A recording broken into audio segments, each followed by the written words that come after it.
ഒക്കെ ഈ സദസ്സിലേക്ക് വരിക. അല്ലാഹു തആല നമുക്കൊക്കെ ബർക്കത്ത് ചെയ്ത് അനുഗ്രഹിക്കട്ടെ. അൽഹംദുലില്ലാഹി റബ്ബിൽ ആലമീൻ വസ്സലാത്തു വസ്സലാമു അലാ റസൂലില്ലാഹി അമ്മാ ബഅദ്. ബിസ്മില്ലാഹിർ റഹ്മാനിർ റഹീം. മൗത്തുൽ ആലം ഖാല സയ്യിദുനാ മുഹമ്മദുർ റസൂലുള്ളാഹ്. ബഹുമാനപ്പെട്ട അധ്യക്ഷൻ, പണ്ഡിതന്മാരെ, സുഹൃത്തുക്കളെ, ആലിമീങ്ങളെ, സ്വലാത്തിൻ്റെ സദസ്സിൽ എത്തിയ എല്ലാവർക്കും അല്ലാഹു തആല ബർക്കത്ത് ചെയ്ത് അനുഗ്രഹിക്കുമാറാകട്ടെ. വന്യരായ ശൈഖുന ഇന്ത്യയിൽ ഏൽപ്പിക്കപ്പെട്ടത് വന്യരായ ആലിക്കുട്ടി ഉസ്താദിനെ കുറിച്ച് ഒന്ന് അനുസ്മരിക്കാൻ വേണ്ടി. എന്നെക്കാളും അതിനർഹരായ ഒരുപാട് ശിഷ്യന്മാരായ ഫൈസിമാരൊക്കെ ഇവിടെ ഉണ്ട്. പ്രിയമുള്ളവരെ, നമുക്ക് രണ്ട് അനുസ്മരണമാണ്. ഒന്ന്, നമ്മളെ വന്യരായ ശൈഖുനക്ക് ജന്മം നൽകിയ പുണ്യവതിയായ അവിടുത്തെ മാതാവ് മരണപ്പെട്ടിട്ട് ഇന്ന് 6ാമത്തെ ദിവസമാണ്. വലിയ ഭാഗ്യവതിയാണ്. അല്ലാഹു തആല അവർക്ക് മഗ്ഫിറത്തും മർഹമത്തും കൊടുത്ത് അനുഗ്രഹിക്കട്ടെ. അവരുടെ ഖബർ വിശാലമാക്കി അവരുടെ പാരത്രിക ജീവിതം, ബർസഹി ജീവിതം സന്തോഷത്തിലും ഐശ്വര്യത്തിലുമാക്കി അനുഗ്രഹിക്കട്ടെ.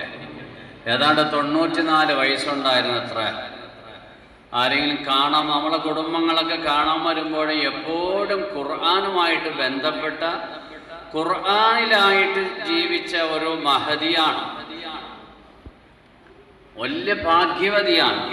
അല്ലാഹു തആല സന്തോഷത്തിലാക്കി അനുഗ്രഹിക്കുമാറാകട്ടെ. പ്രിയമുള്ള മോമിനീങ്ങളെ, കേരളക്കരയിൽ, കേരളത്തിലെ എന്നല്ല ലോകത്തിൻ്റെ വിവിധ ഭാഗങ്ങളിൽ പരിശുദ്ധമായ ദീനിൻ്റെ ഇൽമുകൾക്ക് നേതൃത്വം നൽകിക്കൊണ്ടിരുന്ന വന്യരായ ശൈഖുന ആലിക്കുട്ടി ഉസ്താദിനെ നമുക്കറിയാം. ബഹുഭാഷാ പണ്ഡിതനാണ്. ഇംഗ്ലീഷും അറബിയും മലയാളവും മറ്റ് ഇതര ഭാഷകളെല്ലാം സരളമായി സംസാരിക്കാനും നേതൃത്വം നൽകിക്കൊണ്ടിരുന്ന വന്യരായ നമ്മുടെ ആലിക്കുട്ടി ഉസ്താദ് വഫാത്തായ അല്ലാഹു തആല ഖബർ സന്തോഷത്തിലാക്കട്ടെ. പ്രിയമുള്ളവരെ, ആ ഉസ്താദിൻ്റെ വിനയം മനസ്സിലാകണമെങ്കിൽ അടുത്തറിയണം. ചെറിയ കുഞ്ഞുങ്ങളെപ്പോലെ വളരെ വിനയത്തോടുകൂടി നമ്മളോട് സംസാരിക്കുകയും ഓരോ കാര്യങ്ങൾ അറിഞ്ഞ് പഠിപ്പിച്ചു തരികയും ഒക്കെ അവരുടെയൊക്കെ ജീവിതത്തിൽ വലിയ പാഠമുണ്ട്. ആലിക്കുട്ടി ഉസ്താദിന് പകരമായിട്ട് ഇന്നൊരാൾ ഇല്ല തന്നെയാണ് കേരളക്കരയിൽ. അത്രയും മഹാപണ്ഡിതൻ. മീഡിയകൾക്ക് വന്ന് ഇംഗ്ലീഷിൽ ചോദ്യമൊക്കെ ചോദിക്കുമ്പോൾ ഇംഗ്ലീഷിൽ തന്നെയാണ് ഉസ്താദ് മറുപടി നൽകുന്നതായിട്ട് നമുക്ക് കാണാൻ കഴിഞ്ഞിട്ടുണ്ട്. അങ്ങനത്തെ ആ വലിയ മഹാപണ്ഡിതൻ്റെ അരുമ ശിഷ്യനാണ് നമ്മളെ വന്യരായ ശൈഖുന ശരീഅത്തിൻ്റെ ഇൽമിൻ്റെ വിഷയത്തിൽ. ഇവിടെ മുമ്പേ വരെ ഏതാണ്ട് 90 കാലങ്ങൾ, 96, 97 കാലങ്ങളിലൊക്കെ നമ്മളെ വന്യരായ ശൈഖുന കോഴിക്കോട് കുളത്തറ എന്ന് പറയുന്ന സ്ഥലത്ത് ദർസ് നടത്തിയിരുന്നു. എൻ്റെ ഓർമ്മ ശരിയാണെങ്കിൽ 98 കാലമായിരിക്കണം. ആ കാലത്ത് അവിടെ ദർസിലെ കുട്ടികൾ സംഘടിപ്പിക്കുന്ന പരിപാടികൾ, അതിൽ പ്രസംഗിക്കാനും മറ്റും വന്യരായ ആലിക്കുട്ടി ഉസ്താദ് അന്ന് ആരോഗ്യമുള്ള കാലം. അതുപോലെ പല ആളുകളും, പല പണ്ഡിതന്മാരും, KVM ബന്താവൂർ, നമ്മുടെ ശൈഖുനയുടെ ആദ്യത്തെ മുരീദായിരുന്ന മേലാറ്റൂർ മുഹമ്മദ് മുസ്ലിയാർ എന്നൊരു വിനയതനായ മനുഷ്യൻ, നാട്ടിക മൂസ മുസ്ലിയാരുടെ അമ്മോഷൻ കൂടിയായിരുന്നു. വലിയ വിനയത്തിൻ്റെ നിറകുടങ്ങളായിരുന്നു ഇവരൊക്കെ. അല്ലാഹു തആല അവർക്കെല്ലാം മഗ്ഫിറത്തും മർഹമത്തും, അതുപോലെ KVM പന്താവൂരു തുടങ്ങിയ ആളുകളൊക്കെ അന്ന് ഈ കുളത്തുറ ദർസിൽ വരികയും ആ പരിപാടികളൊക്കെ ഇവിടെയൊക്കെ സജീവമായിട്ട് ഈ കാര്യങ്ങൾക്കെല്ലാം പങ്കെടുക്കുന്ന ആളുകളായിരുന്നു. നമ്മുടെ ബഹുമാനപ്പെട്ട ആലിക്കുട്ടി ഉസ്താദ് ഞങ്ങളൊരു യാത്ര 2012 ഇവിടെ നിന്ന് ശൈഖുനായോടൊപ്പം മക്കം മദീനത്തൊക്കെ ഉംറ ഒരു യാത്ര ചെയ്തിരുന്നു. ഇവിടെ ശൈഖുനായുടെ ആലിക്കുട്ടി ഉസ്താദിൻ്റെ ശരീഅത്തിൻ്റെ വിജ്ഞാനത്തിൽ ശിഷ്യനാണെങ്കിലും മഅരിഫത്തിൻ്റെ ഇൽമിൻ്റെ വിഷയത്തിൽ ത്വരീഖത്തിൻ്റെ വിഷയത്തിൽ ആലിക്കുട്ടി ഉസ്താദ് ശൈഖുനയുടെ ശിഷ്യനാണ്. ആലിക്കുട്ടി ഉസ്താദ് ഷെയ്ഖുന എന്നാണ് പറഞ്ഞു വിളിക്കുന്നത്. ആ യാത്രയിൽ ഒരുപാട് ഞങ്ങൾക്ക് പഠിക്കാനുണ്ടായിരുന്നു സഹോദരന്മാരെ. ഒരു റൂമിൽ, ആ റൂമിൽ ഞാനും അന്ന് ഉണ്ടായിരുന്നു. മറ്റ് വരുന്ന ആളുകൾക്കെല്ലാം സിൽസില അതിൻ്റെ പ്രതി കോപ്പിയാണ് കൊടുത്തിരുന്നുവെങ്കിൽ സ്വന്തം കൈപ്പട കൊണ്ടിട്ട് മഹാനവറുടെ ഡയറിയിൽ ഇങ്ങനെ സിൽസില എഴുതി കൊടുത്തത് അതിനൊക്കെ ഞങ്ങൾ സാക്ഷിയായിരുന്നു. അങ്ങനെ ആ യാത്രയിൽ ഞങ്ങൾ മക്കത്തുനിന്ന് ഉംറയെല്ലാം ചെയ്തെടുത്തു കൊണ്ടിട്ട് മദീനയിലേക്കുള്ള യാത്ര. ഇന്നും ശൈഖുന അതിനെക്കുറിച്ച് പറഞ്ഞത് അതിനു മുമ്പ് അതിന് ശേഷവും അത്രയും ഒരു വളരെ അനുഭൂതിയായിട്ടുള്ളൊരു യാത്ര ചെയ്തിട്ടില്ല. നൗഷാദ് വാക്കവി, അതുപോലെ ഈ ഇരിക്കുന്ന അയ്യൂബ് ഖാൻ മന്നാനി തുടങ്ങിയ ആളുകൾ ആ വണ്ടിയിൽ ഇങ്ങനെ റസൂലുള്ളാഹിയുടെ മദ്ഹ് വളരെ സന്തോഷകരമായ നിലയിൽ ഷരീഫൈസുണ്ട്. അങ്ങനെ നേരെ മദീനയിൽ എത്തി. മദീനയിലാണെങ്കിൽ രാത്രി 12 മണി സമയത്താണ് ഉസ്താദുമായിട്ട് എത്തുന്നത്. അവിടെ എത്തി പള്ളിയിൽ കയറി, റവദയിൽ കയറി, സിയാറത്തെല്ലാം കഴിഞ്ഞ് അവിടെ താമസിക്കുമ്പോൾ ഒരു ദിവസം അവിടെ ഇങ്ങനെ കൂടി നിൽക്കാനും മറ്റൊന്നും കഴിയില്ല. കൂടിക്കാൻ അവർ അങ്ങനെ ഈ തേനീച്ച റാണിയുടെ പിന്നിൽ, റാണിയാകുന്ന തേനീച്ചയുടെ പിന്നിൽ മറ്റ് തേനീച്ചകളെല്ലാം ഇങ്ങനെ കൂട്ടത്തോടെ പോകുമല്ല. എവിടെ തിരിഞ്ഞാലും അന്നീരായ ശൈഖുനായും അതുപോലെ ആലിക്കുട്ടി ഉസ്താദും ഈ പോയ ഒരുപാട് ആലിമീങ്ങളും അതുപോലെയുള്ള കുറച്ച് സാധാരണക്കാരും ഇങ്ങനെ ഒരുമിച്ചിങ്ങനെ പള്ളിയിലൂടെ പോകുമ്പോൾ അവിടുത്തെ ഉദ്യോഗസ്ഥന്മാർ വന്നു. അപ്പോൾ അവർ തടയുകയാണ്.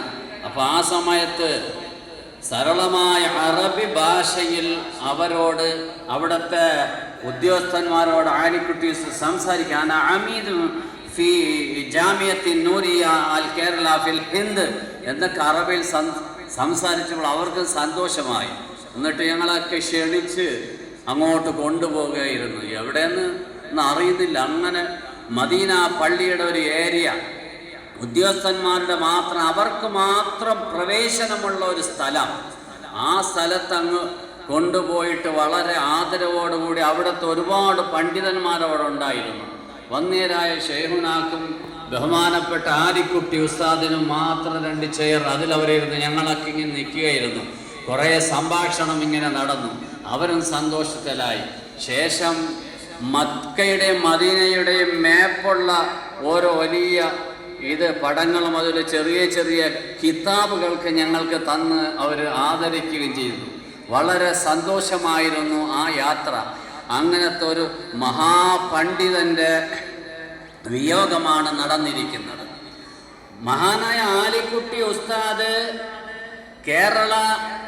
കേന്ദ്ര ഹജ്ജ് കമ്മിറ്റിയുടെ വൈസ് ചെയർമാനും കേരള ഹജ്ജ് കമ്മിറ്റിയുടെ ചെയർമാനും അതുപോലെ ഒരുപാട് തുറകളിൽ ഖാദി സ്ഥാനങ്ങളെല്ലാം വഹിച്ചു. ഒരവസരത്തിൽ വന്യരായ ശൈഖുന ആലിക്കുട്ടി ഉസ്താദിനോട് പറയുകയുണ്ടായി, ശംസുൽ ഉലമയുടെ പിൻഗാമിയായിട്ട് വരേണ്ടത് നിങ്ങളായിരുന്നു. അന്ന് ആലിക്കുട്ടി ഉസ്താദ് വെറും മുശാവറ അംഗം മാത്രമായിരുന്നു. അങ്ങനെ കുറേ കഴിഞ്ഞപ്പോൾ നമ്മുടെ ചെറുശ്ശേരി ഉസ്താദിൻ്റെ വഫാത്തിന് ശേഷം ആ പ്രവചനം പുലർന്നു. ബഹുമാനപ്പെട്ട ആലിക്കുട്ടി ഉസ്താദ് സമസ്ത കേരള ജമിയത്തുൽ ഉലമായുടെ ജനറൽ സെക്രട്ടറി ആയിട്ട് വരികയുണ്ടായി. എല്ലാം അവിടുത്തെ പ്രവചനങ്ങളായിരുന്നു, പുലർന്നു എന്ന് വേണ്ട. ഞങ്ങളോട് ഞാൻ ഏതാണ്ട് ഒരു 10-29-30 വർഷമാവുന്നുണ്ട് ശൈഖുനായിട്ട് ബന്ധപ്പെട്ടിട്ട്. അന്ന് ഇവിടെ വരുന്ന കാലത്ത് മണ്ണെണ്ണ വിളക്കാണ്, ഈ അരക്കലാമ്പാണ് ഇവിടെ കത്തിച്ചു വയ്ക്കുന്നത്. ഒരു ചെറിയൊരു വഴി മാത്രമായിരുന്നു. ആ കാലത്തൊക്കെ അതിനുശേഷം നമ്മളോട് പറയുമായിരുന്നു, ആ കാണുന്ന ഏതോ ഒരു വീട്, അതിൻ്റെ അടുക്കളയിൽ നിൽക്കുന്നവർക്ക് അത് അറിയില്ല, അത് നമുക്കുള്ളതാണെന്ന്. അപ്പം ഞാൻ മനസ്സിൽ ഒരു അരക്കിലാമ്പ് വാങ്ങിക്കാനുള്ള കാശ് ഇവിടെ ഇല്ല. ഇവിടെ നമുക്ക് പള്ളി വരും, ഇവിടെ സലാത്തിൻ്റെ മജ്‌ലിസ് വരും, അവിടെ ഖാൻഖാഹ് വരും, ഇതൊക്കെ നമ്മുടെ സ്ഥലങ്ങളായിട്ട് മാറും. സത്യത്തിൽ അത് വിശ്വസിക്കാൻ കഴിയില്ലായിരുന്നു. അതിന് മാത്രം ഒന്നും ഇല്ലല്ലോ നമുക്ക്. അള്ളാഹുവിൻ്റെ അതിമഹത്തായ അളവറ്റ അനുഗ്രഹത്താൽ മഹാനായ ശൈഖുനയുടെ നാവ് പറഞ്ഞതൊക്കെ അൽഹംദുലില്ലാഹ് അൽഫ മറ ഇവിടെ അതെല്ലാം വന്നു കഴിഞ്ഞിരിക്കുന്നു. ഇനി നമ്മുടെ കൽബാണ് സഹോദരന്മാരെ ശരിയാകാനുള്ളത്. അവിടുത്തെ തർബിയത്തിലൂടെ നമ്മുടെ കൽബുകൾ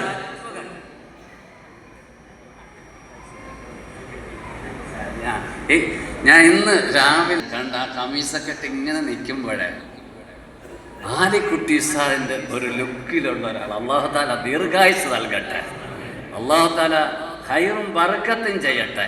ഞാൻ പറഞ്ഞു വന്നത്, നമ്മൾ ഇവിടെ വരുന്നത് എന്തിനാണെന്നുള്ള ചിന്ത നമുക്കുണ്ടാവണം.